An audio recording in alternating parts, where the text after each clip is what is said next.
চলতি বছর বিশ্ব অর্থনীতিতে মন্দার ঝুঁকি আবারও বেড়েছে। মার্কিন প্রেসিডেন্ট ডোনাল্ড ট্রাম্পের আগ্রাসী শুল্ক নীতি বিশ্বজুড়ে ব্যবসায়িক আস্থা নষ্ট করেছে। বিনিয়োগ পরিবেশে অস্থিরতা সৃষ্টি হওয়ায় বেড়েছে মন্দার ঝুঁকি। বার্তা সংস্থা রয়টার্সের জরিপ থেকে জানা যায়, এ আশঙ্কা প্রকাশ করেছেন বিশ্বের ৫০ দেশের অর্থনীতিবিদরা।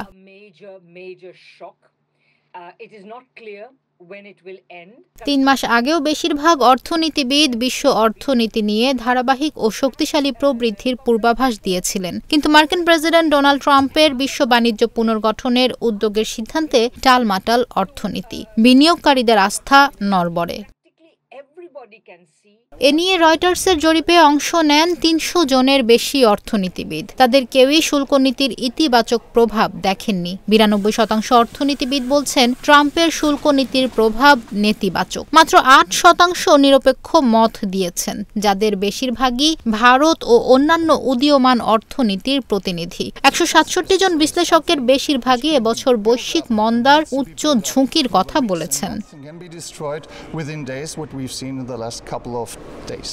জরিপে ২০২৫ সালের জন্য বিশ্ব অর্থনৈতিক প্রবৃদ্ধির পূর্বাভাস ৩% থেকে কমিয়ে ২.৭% করা হয়েছে। যদিও IMF সামান্য বেশি ২.৮% পূর্বাভাস দিয়েছে। জরিপে অংশ নেওয়া ৫০টি দেশের মধ্যে ২৮টির প্রবৃদ্ধির পূর্বাভাস কমানো হয়েছে। ২৯টি প্রধান কেন্দ্রীয় ব্যাংকের মধ্যে মুদ্রাস্ফীতি লক্ষ্যমাত্রা পূরণ করতে পারবে না ১৯টি। তবে আগামী বছর এ সংখ্যা ১৫টিতে নামতে পারে। ২০২৬ সালের জন্য প্রবৃদ্ধির পূর্বাভাসও আশাব্যঞ্জক নয়। অর্থনীতিবিদরা বলছেন, ট্রাম্পের শুল্ক নীতির কারণে দেখা দেওয়া অর্থনৈতিক মন্দা সহজে কাটানো সম্ভব নয়।